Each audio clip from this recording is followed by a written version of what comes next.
strikes follow claims anti-government fighters have captured Misurata airport. A spokesman for the opposition National Transitional Council told the AFP news agency that rebels have pushed back Gaddafi forces. And speaking of the man himself, Libyan state television is showing video of what it says is Gaddafi meeting a group of tribal elders on Wednesday.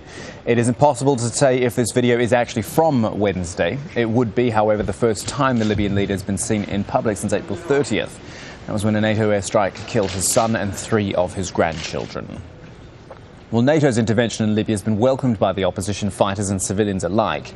Western warplanes have changed the face of the fight, really, but there is a growing concern about what will happen if and when NATO pulls out. As Tony Bertley reports now from the rebel stronghold of Benghazi. Gaddafi's aerial threat has long since been disabled, but in the opposition's new-look fighting force, preparedness is the key. It's a fledgling army taking the fast track to organisation. Taking off the powerful might of NATO jets, the rebels' guardians in the skies, and the difference between winning and losing.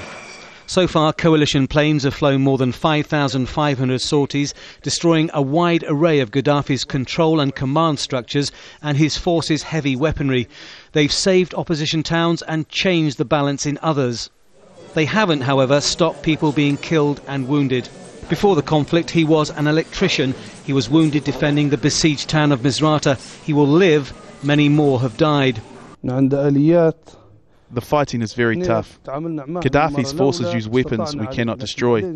We don't have an answer to what they have.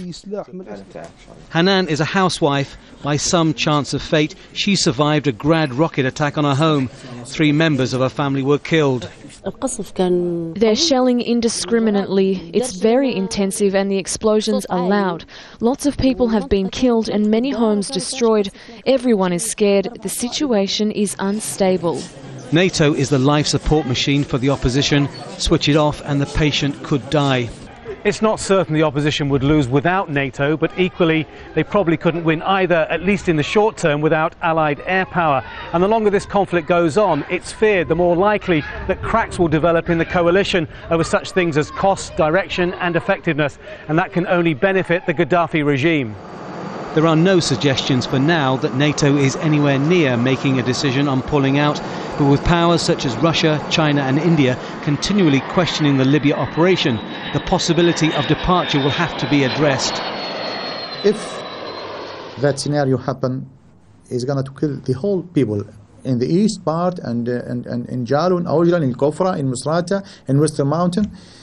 He will use even the chemical weapons to kill us, all of us. So it's really a terrible dream, so I don't want even to think about this. It is hoped that when NATO goes, it will either be after Gaddafi has left Libya or if the opposition has developed its army enough to fight its own battles. The prospect of it happening before are too awful for most here to contemplate. May God have mercy on us if NATO leaves. In the springtime of free Libya, people have embraced a new future. To lose it after such a cost is beyond comprehension. Tony Bertley, Al Jazeera, Benghazi.